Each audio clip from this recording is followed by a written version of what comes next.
All right, so good evening. We had a great night last night with Otter Time and stories of the return of Noah. Of course, he's going to make his return with his ark and all. HP Finagle, how are you doing? Good to see you. Last night was a good night. It was a good night. We had some very interesting discussions. I'm still hung up on the whole Noah thing. Unbelievable.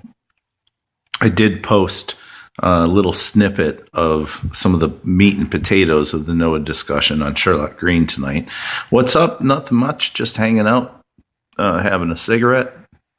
It's cold and a little windy out tonight, but that's okay. How are you guys doing? Are you all snuggled in? Snuggled like a bug in a rug? Could be. So last night we had a pretty diverse conversation, everything from aliens and UFOs to the return of Noah and the El Nino. It was pretty crazy. We tried to hit 30,000 hearts last night, but we missed it. We were shy by a little bit. Doomsayers, absolutely. Ton of doomsayers. Hi, Serja8080, how are you? Good to see you. And we did find the Prometheus and Bob tapes, the lost files. I posted those on Sherlock Green as well. Pretty amazing stuff, if you ask me. Adrena Rose, welcome back. You had me in stitches. Shadow McGee. Yes, Shadow McGee. We're not going to sing that song again. That was a once in a time. But my plants are well rooted. That's how they are. They're well rooted. Oh my goodness. You had me in stitches. You guys, it was crazy. I did actually get a chance to post some of the meat and potatoes and the snippet on Sherlock Green from the big discussion on outer space last night. Real Coach Hodge, how are you? It was fun. It's a humorous replay of some of the finer discussions of the night, which went on. Monech, nice. Trump 2016. Okay, I possibly could agree with that. Hi, Kelsey Yee, how are you? I put the Prometheus and Bob tapes up too. Just great. I put it on a playlist this morning and just watched it nonstop. What's up, mate? Nothing much. Just doing the usual. It's a little bit windy here tonight and cold, so I'm trying to stay warm. And doing the scoping with my Perry pals. How about you? Is it warm where you're at? Are you cold? Red Mantra. Hi. How are you? Welcome. So last night's discussions went the whole gambit. Everything from UFOs to Noah Ark. Good, man. Yeah, it's warm. I've been to Henderson before. Cool.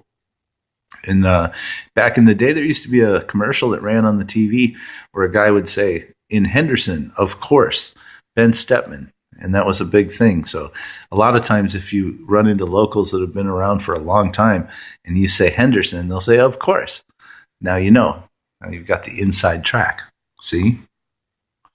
See how that works? It's cold here in Algeria. I bet it is.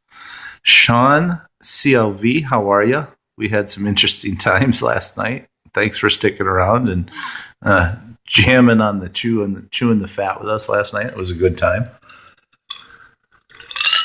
It's so weird because when I go back in and I look at the rebroadcast, I can actually see what your screen names are, not just your @ sign. So in these broadcasts, when you pop in, I'm starting to recognize, like, I had no idea.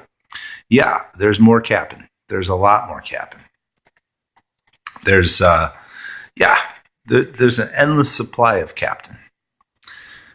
Yes, it is nice, but it is cold. It is going to start to get cold. I'm going to have to find a different place to project my shadow because it is really starting to get cold. And I'm zipped up. I'm zipped up and I'm wearing my jacket. And It is cold. It's freaking windy out too. Yes, you're right. It is. It is like very windy. I've already had to pick up the chairs 3 times. They blew all over the yard. I do. I need a lot of things. I need a makeup artist for my shadow, and windy again in LA also. Yeah, you had some windy nights. I did see your broadcast from the morning and the sun coming up. That was a really great skyline. Thanks for sharing that one. That was great. I didn't hear the wind though, but it is definitely cold, and you're welcome. And I'm trying to stay warm. The captain keeps me warm a little bit. Amyson, hi, welcome. How are you? FGGO, welcome. So last night we talked about some pretty weird stuff, and I'm sure we're going to talk about weird stuff again tonight. I still think the Noah people are silly. Geez, oh my goodness, the Noah people are beyond silly. That is for sure. But tonight, what I thought we could kind of focus on, and a topic of discussion that I thought, we could get some opinions on and see what others felt about, this topic, because this one is quite strange too. But I'm not certain like how to present it, because it's not just like a standard topic that you would talk about in regular conversations. In fact, sometimes people might even look down upon having this discussion based on what type of words you use. But it deals with the very fact of what's taking place tonight in Henderson with this amazing wind that we're having. And my question is someone, and maybe we'll get to the bottom of who, is someone engineering our weather? And if so, why? Now, the word that can get you kicked out of social circles real quick is chemtrails. You don't want to be talking about chemtrails out in the public because people will go, oh, nuts, nutso. But I've done some research. I have found some appropriate, politically correct words to use when talking about the subject, and that is persistent contrails. Persistent contrails sounds much better than chemtrails, and you don't appear to be a cosmonaut with a wild imagination. However, that being said, I have witnessed up in the sky the persistent contrails being delivered by airplanes. And that missile was putting something up in our atmosphere, in your opinion. It's possible that I do think that someone is adding stuff to our atmosphere, and I think it's engineering the weather. Like yesterday was a beautiful day, little windy and cold, a little rainy. But when we start to go back and we look at these beautiful days that we have out here in the desert, we have just crystal cobalt blue skies. And then all of a sudden, these airplanes start making these patterns across the sky, and they leave these persistent contrails. And then, for the next 2 to 10 days, the weather just gets shitty. And then that shittiness moves across the country. And by the time it hits the East Coast, it's like a major snowstorm. So what's your thoughts on that? Is it possible that somebody is engineering our weather? And if so, why? Why do they feel the need to engineer the weather? That is the question. Maybe that needs to be the title of the scope. Who is engineering the weather and why? Yeah, I think that's going to be the title of the scope. But before I got into it, I just wanted to come in and get it off. Funny you bring this up. I do some work in weather modification. So, okay, Sean, this is very interesting. You could possibly add a lot of enlightenment to this conversation. When you do some work it's tinfoil hat time. I'm getting out the tinfoil next. When you do this work in weather modification, it's not chemtrails. Okay, so what exactly is it? Are you releasing something into the air somehow? Who is high enough? Who has high enough security clearance to know for sure? Cloud seeding. Okay, cloud seeding.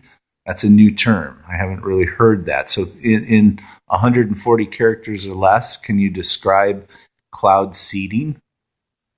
Dan the Penguin joining us. Hi, how are you? Welcome. Cloud seeding. I've never heard of this.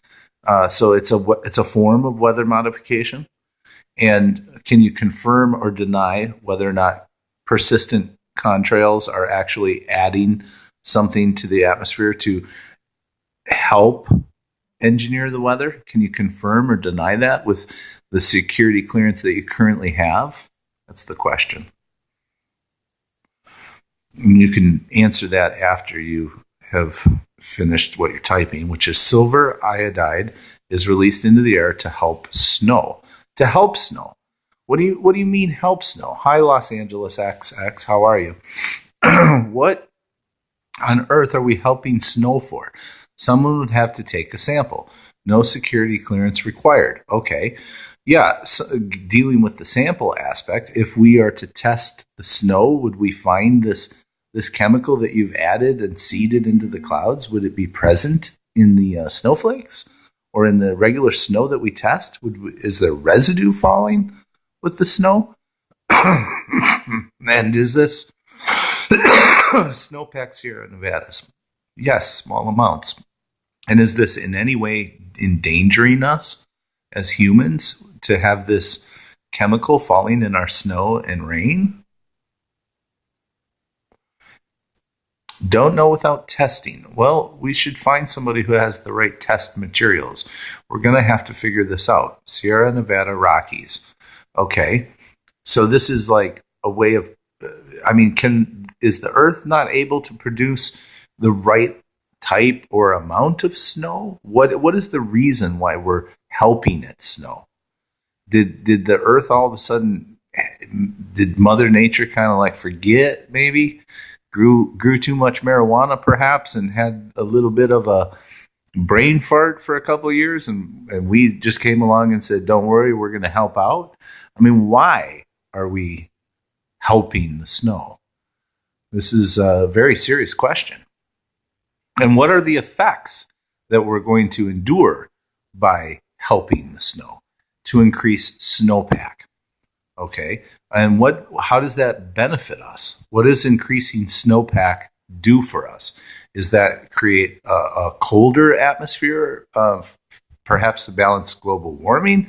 California gets its water from that snow. Exactly. So if there are trace amounts of this, what was the chemical you said? Something iodine. We have no snow. We have no water. Exactly. And this chemical is being added that helps fill Lakes Powell and Lake Mead. Okay, so there is an ecological thought process here. We are trying silver iodide. And silver iodide is basically what? Is it silver? Is it this is interesting. I didn't really think that this was taking place. I mean, I assumed that somebody somewhere iodide. What is iodide? Is that like iodine? No one has evidence. Well, okay, finagle. Somebody has evidence, and I'm not saying that evidence is a secret because obviously, there's no security clearance, but I would have to say that, our friend here in Las Vegas who works in this industry has some sort of evidence and doesn't need a security clearance to gain access to this evidence or to speak about this evidence. So obviously there's something that is, governed there. I would have to assume you can't just add stuff to the atmosphere. It's trace metal that's super cooled liquid, water adheres to and freezes to create snow. Wow, that's major. That is major stuff right there. Yana Chaka 72, how are you? So, in essence, are there things that they can put into the atmosphere to stop it from snowing? I mean, what if you put too much?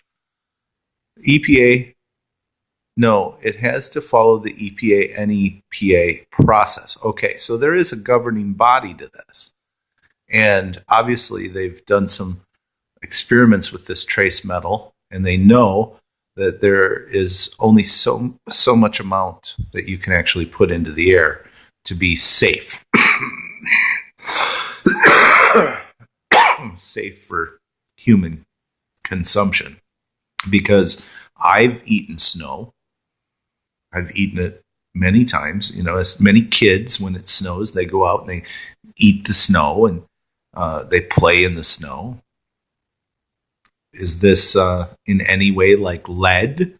Like a kid eating a piece of lead paint off of their crib? Or is this, is this safe? Is this metal safe for us to consume?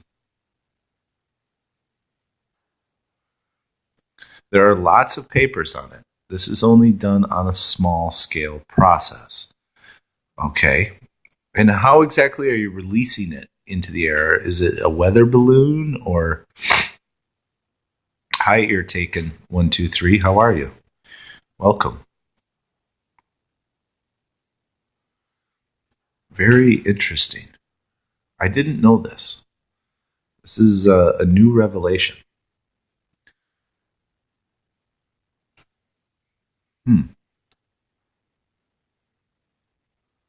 I would assume maybe a weather balloon.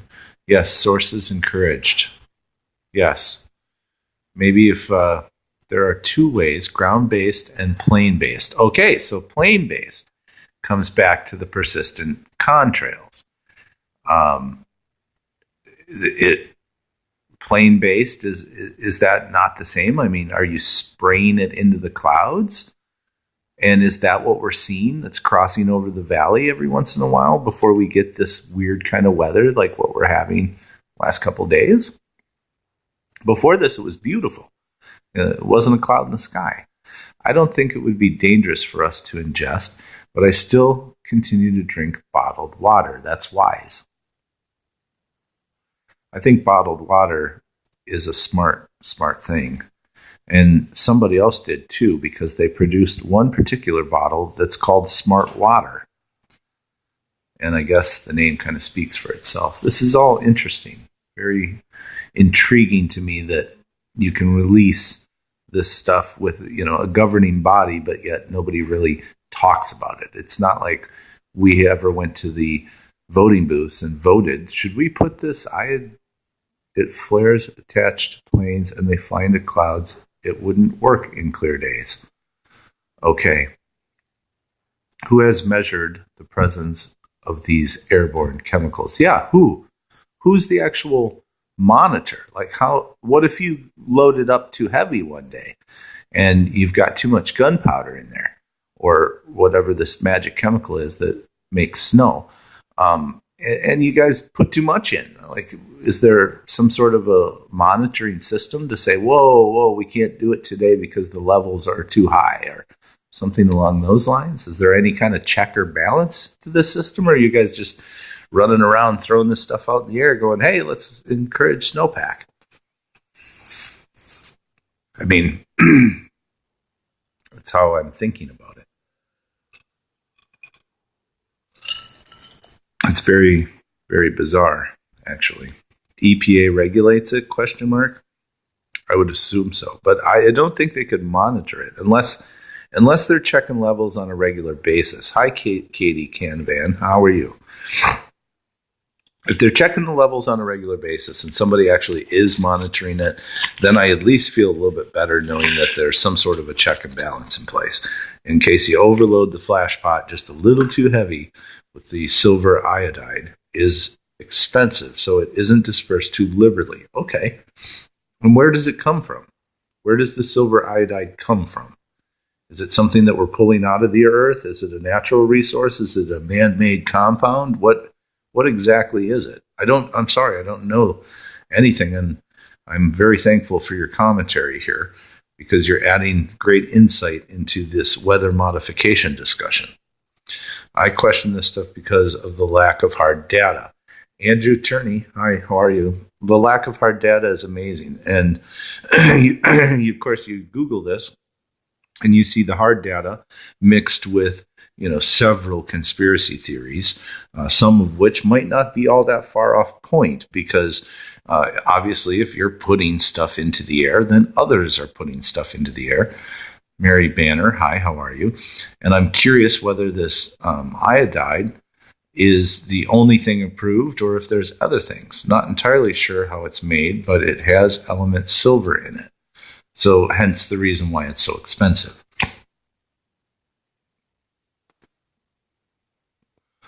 So are there different chemicals that one would expect could be injected into the air on a day that's pleasant and no clouds, and that they don't require clouds, and it's a different chemical that the EPA says, yeah, go ahead, put it out into the air? Or would that be somebody else, works in a different aspect of weather modification? Not that I know of. Interesting. Not that they would probably tell you either, because also we all breathe the same air, alleged poisoners and all. That is true. We are under the same atmosphere.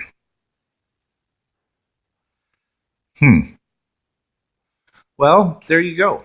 It's been confirmed. Things are put into the air for the purpose of creating weather and engineering weather modification.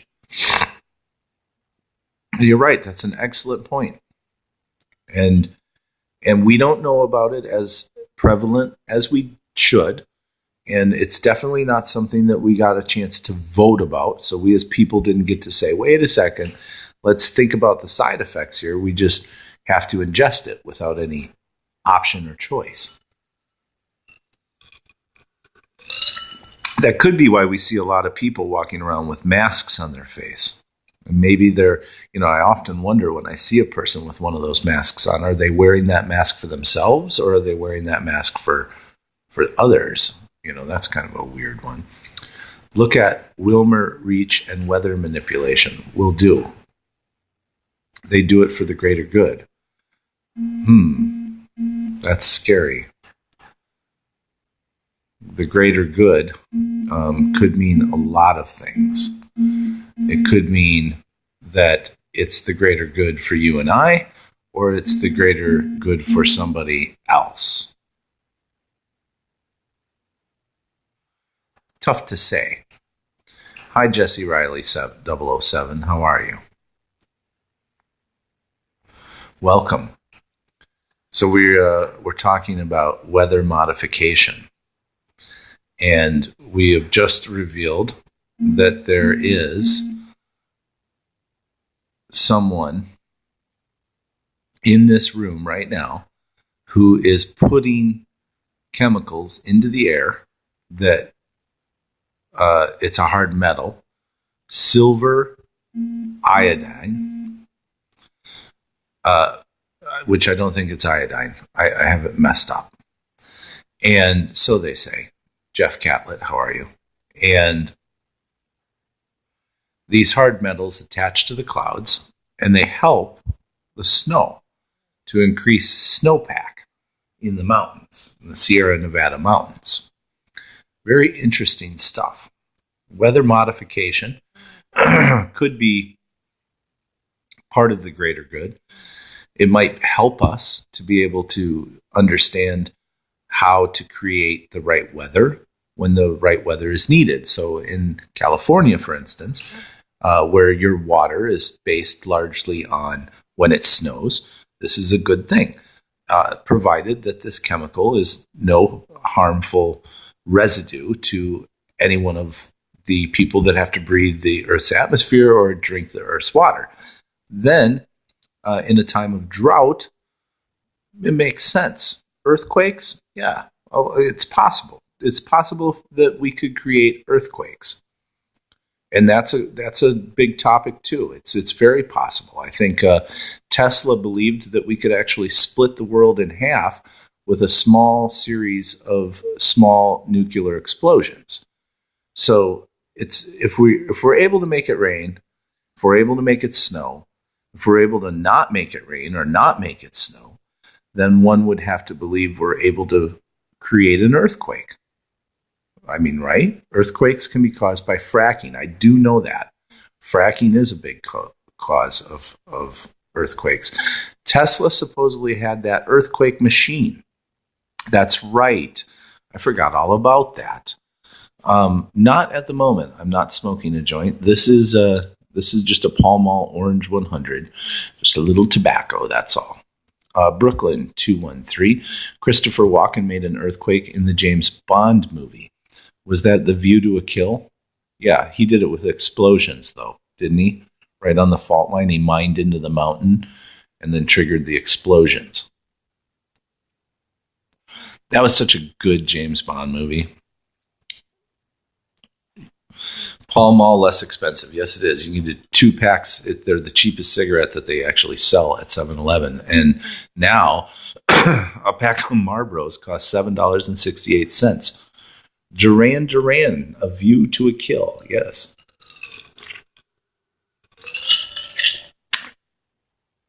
But that was such a good movie, and that was such a good album, too. That was such a good area. No, Captain Morgan and Coke, Cooper. Cooper and Russ, 18. Welcome. Yeah, I love the Captain and the Coke. Rum. Thank you, Back Pfeiffer. Pfeiffer, something like that. Did I say it wrong? So there are several things that men or man is doing. I like whiskey and cocaine, right on. It's K. Back Pfeiffer. Captain and Coke. Ding, ding. We got a winner over here, folks. In fact, it's time for a refill. I'm going to wait for me to finish the cigarette, and then it's okay, thank you. And then we're going to have a refill. Oh, hearts for the refill. Hello from Denver. Well, Denver, welcome. We are wondering if you're getting the snow that we were engineering here in the Sierra Nevadas, because somebody was popping metal traces into the clouds to help the snowpack, and I believe that it filtered off your way, and I think that Denver is going to get pounded with some snow. Wilchamrich did weather experiments which have been replicated. TT. Yep, starting already. Well, bunker down. Make sure you wear lots of warm clothes. Light a fire if you have a fireplace. And cuddle up with a good periscope or two. Isn't that weird? Cuddle up with a good periscope? It used to be books. Not no more when you can see inside someone's head. Step inside. Walk this way. Magnus Vander. Slout. Hey. Hi, how you doing? Interesting. Well, I did not know that. Smoke them if you got them. Gotta smoke them if you got them. Oh, it's cold and it's windy, I gather by that emoji. Hello from Austin, Texas. Hello, Austin. How are you? Good to see you. Lindsay, I'm going to follow you. I am your 7th follower. There you go. Of course. Stefan Baba 64. Hi, how are you? Now, Denver has been controversial. You're welcome. Denver, actually, there's been a lot of discussion about the airport in Denver and how it's connected to some secret underground thing. I wonder if all the weather modificationers, the weather engineers, I wonder if they use. Yep, so is downtown. Now, where do these tunnels go? What is this? Is this like some sort of a transit system? Can you get to other places throughout the United States underground through some Denver portal? Or is that just speculation? Is there facts backing this up that there really is underground stuff under there? Or is this just Oh man, that place has some freaky artwork. Yes, it does. You are absolutely right. I've seen a documentary on the artwork in that place. Dulce, New Mexico was what they used to say. No, laughing out loud. Way back in the day, they used the tunnels. You can't get in there anymore. Okay, so it's pretty much just a big old blown out of proportion conspiracy theory. Love it. Conspiracy theories make the world go round. They really do. And it's good to pay attention to the conspiracy theories and figure out which ones you might actually believe and which ones you think are just hogwash. Darth Nation. Hi, Darth Nation. How are you? Welcome. I love conspiracy theories. In fact, I've created several myself. It was some high-tech luggage transportation system, but it never worked.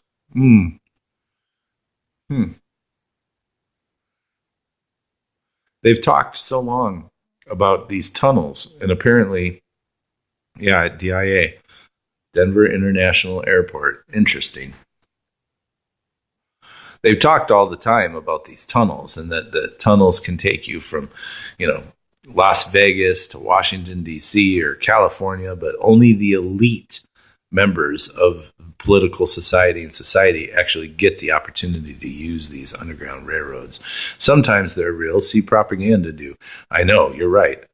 Have you had any firsthand experience with supernatural things? I have several firsthand experience with supernatural things. And I am a skeptic. I'm a big skeptic. And I like to disprove supernatural things when I can. And unfortunately, I can't always disprove the supernatural things that I encounter. I'll give you a great example, great story. I was at a place, this was about 10, 11 years ago, and I was at a place where several magicians were gathered for a convention and a get-together. And I've been very familiar with magic for several years of my life, studied and understand the workings and the principles behind how magic works. And there's not too much things out there that can fool me. And we started a discussion late one night at this get-together about things that aren't done with trickery. Magic that is done with, supernatural aids. And I was quite intrigued by the conversation, and I wanted to know more. I guess that's the Coca-Cola I'm drinking. And I asked for a demonstration, which at that time, the man, we were about this far away from about here to here. They're all track houses here in Vegas. We're about this far away from a bush, or maybe even this far. So to where the cards are, okay? We're about that far. And I was standing next to this man, and this was, instead of a wall with the cards and the art there, instead imagine that this was a tree with branches and leaves. And he said to me, I want you to go ahead and point to any one of those branches. So I said, all right, I'll point to that branch. The branch, you could tell, had a system and leaves and things on it. And he said, point to any one of the leaves that are on that tree. And I said, all right, I want the third one from the end, which was a big old leaf about this big. And he reached out his hand and he said, leaf, I command you to come to me. And the leaf literally in front of my eyes jumped off the tree, went straight through the air, right to his hand, and he handed it to me. And I took it. And, to this day, I cannot explain to you how that happened. Now, I know the secrets of magic. I know the ways that it could have been done. But the issue that I had was that I got to pick the branch and I got to pick the leaf. So technically that rules out the string theory because he possibly, but I doubt it, had a string on every leaf and every branch. Now, he could have influenced me somehow and told me subconsciously, I guess, to pick that particular branch, but I feel like it was fairly my decision. I feel like I was not influenced in any way when I got to select the bush or the leaf. Now, I could be wrong in that, but that's just one experience of the many that I've had in the realm of supernatural. Now, some people might say that he actually was practicing the dark arts, and he was using supernatural force to command the leaf to jump off the tree and come to his hand. Some may say that. I'm not saying that I would say that, but some may actually say that. Some weird things happen sometimes. That's right. The weird things do happen quite a bit, actually. Peppy Matt. Maybe he has a telepath. A telepath. Maybe he's telepathy. Okay, telepathy's more focused on like the ability to read minds, though. I would say telekinesis, which is the ability to move objects with the power of the mind. Telekinesis, of course, Uri Geller, one of the most famous charlatans of the telekinesis expose, pseudo-scientific explanations for nothing more than simple magic tricks.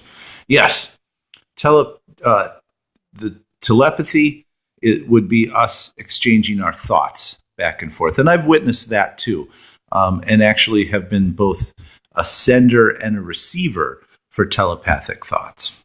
Had weird black shapes running around my apartment for a while. I have weird black shapes of figures running around my house every day. So there you go. How about you guys? Any supernatural experiences in your lives that you care to share?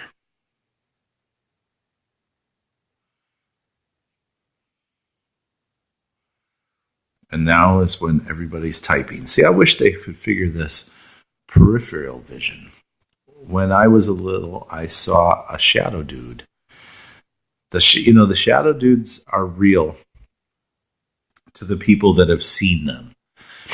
I've had several opportunities to speak with people that really have seen them, and they are real to those people. I have not, other than my own shadow, witnessed a shadow person yet.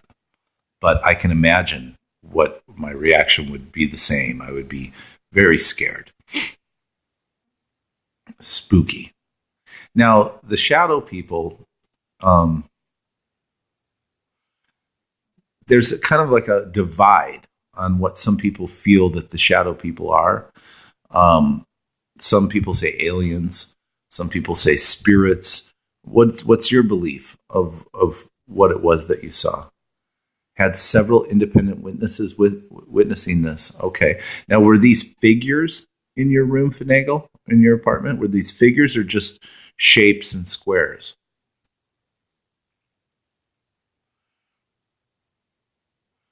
I don't know. And I think you're answering my previous question on what are they. I don't know either. And like I said, I haven't seen one. So I've seen them on videotape, though. It was shapes darting around. Interesting. Very interesting. I think that, there's so many things that we have not, we have not explored in our own world, and the potential is so great. For me, he was a man about 6 foot, and you were younger, so you were obviously looking at a distorted perspective, and it must have been huge to see this. And there was nobody around that made this shadow. Hi, Joe Pose. How are you? The Shadow Men. We watched that trailer last night, by the way. Oh man, Black, that's spooky. Back. I'm sorry. No Black. Back. So we got the refill on the Captain and Coke. We told some supernatural stories. We kind of got it underway. But I do notice a lag. I always regarded it as a mystery. That's a good, you can chalk some things up as a mystery. We don't have to know everything. Some things are better left unknown. In the world of magic, for instance, when you watch a magician and you don't know how the magician is accomplishing whatever it is that's being done, there's some fun there. There's a little bit of mystery involved. And I think, magic has that ability to bring out the child in all of us. And then once you know how the magic is done, it's usually so simple that you kick yourself and you're like, oh my goodness, that's too easy. And then you really wish that you didn't know because you wanted to go back to when it was fun and you didn't know how the magic was done. So it's kind of along the same way. And I don't think we have to know the answer to everything. Hi, Chalamet. How are you? Oh, thank you for the hearts. We got yellows up there today. Some darker yellows, some lighter yellows. Very good. Gray. Great. I imagine the Y was supposed to be a T. And I am translating for you. Ooh, the blues and the yellows. T. There we go. You're so close to 30,000. I know. Not any weird lights tonight. Saw them last night, though. Oh, my goodness. Thank you for those hearts. I think we're going to actually do it tonight, Rose. I think it's going to happen. I really held on last night, just trying to see it roll over, but I appreciate you guys giving me the hearts. That's an awesome return. Recorded the lights. I have recorded some strange, unidentified flying objects. Maxed out at 500 for this cast. See, that I just learned of this. I didn't realize that Periscope actually maxed out your hearts, and I wonder if they're trying to keep it on a time schedule. Like some of my scopes go on for an hour or more, and I'm curious as to whether or not they're going to start to govern that down and say, okay, you've only got this amount of time. Pretty interesting media that we're working with here. Wow, I love the blue hearts. It's amazing how the hearts are such a simple little addition to this amazing tool for communication and social media. It's amazing. Yeah, what the hell, right? It makes no sense. Ask Dr. Hank. All right. How are you, Dr. Hank? I'll ask. Welcome. Wow, those hearts. Man, oh man. They're really going up there. I can't believe that I'm doing great. I'm doing great too. Thanks. Glad to hear. So we've had some discussions tonight about chemtrails, is the Looney Tune word for it. Persistent contrails would be the politically correct version. He's from the Dumbass Family Practice. Yes, Dr. Hank, are you from the Dumbass Family Practice in Dumbass, Texas? It's a joke. Take no offense. Nothing meant personal. You're CI Tilla. I am a silly shadow. You're right. Worked a little bit on the Hand Shadow holiday show coming up around Christmas time. You're going to enjoy that. We're not going to use the garage for the shadow. I actually have a screen that I've been working with, and we're going to do the holiday hand puppet show with an actual screen. So that's going to be fun. I did work a little bit today on it. A couple new characters. Really having some tough time getting it all together, though. Going all out. I'm going all out. That's right. It's going to be a great holiday puppet show. Hand puppet show. If I can do it. I think I can. I'm starting to get it. It's not, and I don't want to just do like I want when you guys see this, I want it to be you have a goatee. Admit it. I do. I do have I have a beard. I have a full beard. Most scopers think I'm actually Beast from and then it cut out. I'm sorry, it faded. A Beast from something. So again, the hand shadows, I want it to be amazing. I don't want to just have the barking dog and the little bunny rabbit. And I want you guys to get a full-on Beast from X-Men. Got it. I kind of won. Yes, you did. Lexioso. How are you? Welcome. So if you haven't done so already, a lot of these periscopes get kind of turned into crazy afterthoughts on my blog. I'm sorry. I hope I don't scare you. I'm actually very pleasant and gentle, but I don't mean to scare you. But again, a lot of these periscopes turn into some weird afterthoughts, and you can check them out on my blog at sherlockgreen.com. Last night, the whole Noah discussion and this belief that Noah is coming back in the El Nino was hilarious. I posted that up there today. Did you talk about this Charlie Sheen stuff? You know what? I was kind of weirded out by that. No, I'm not a killer. No. But I play one on Periscope. No, I'm just joking. I was watching the Drudge Report, my favorite source for news. Noah eats balls, and make sure your plants are well rooted. How do you define a killer, right? That's true. I do kill roaches and bugs, but I don't think that's what she means. So I was watching the Drudge Report, and I like to refresh the Drudge Report and see the different stories. And lately, there's been a lot about Syria and Russia and all this other stuff dealing with France.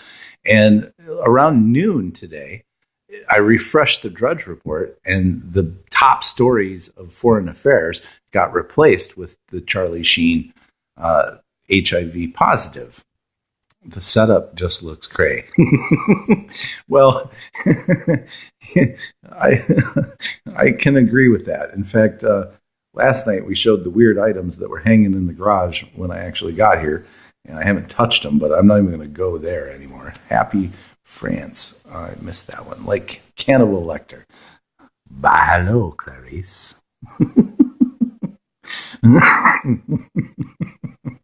Cheers. It's a Captain and Coke in there with a little bit of ice. And it's the regular wet your whistle drink for my scopes. I'm just happy France fired back fast, right? You silly Billy. I am a silly Billy. Yeah, France fired back pretty darn quick. They reacted very quickly and very harshly. But again, going back to Charlie Sheen, that was a little bit of a shocker, I guess. Well, maybe not so, because I kind of did suspect that something was wrong with him. I just wasn't sure what. Just watching 26. All right. How are you? Charlie is making the public announcement to prevent lawsuits against him. Freedom fries. Mm-hmm. They're not French fries. They're freedom fries. I actually do remember that. The freedom fries was a big thing. You couldn't call them French fries. You had to call them freedom fries. Because I think we were angry. See, Lexi? Laughing out loud. Freedom fries. When my friend was diagnosed, he was really depressed, rightfully so, I can imagine. I just hope Charlie is strong enough. I think he will be. And, the disease isn't what it was when people first started getting diagnosed with it. That was several years ago. And, of course, there wasn't the types of treatments that were available today back then. So it was, I think he's going to be okay. HIV is not a death sentence today. You're absolutely right. Thank goodness for that, because there was a time, and it was a very sad time, and a lot of close friends that passed away due to the disease would have enjoyed where we've come to today. So But Charlie's status is nobody's business but his and his partner. You're right. You're absolutely right. That is provided that that status is explained, discussed, and disclosed. I think that's the important part there. And I think there's some truth to the open public announcement for the fear of the lawsuits. I hate the media is doing this to him. The media does this to anybody they can get their hands on. That's the sad part, They would do it to you if you did something that warranted their attention. They would just destroy you because that's what the media does. And that's why we can, yes, I have a family. That's why we can thank Periscope for having, the ability to see inside the news.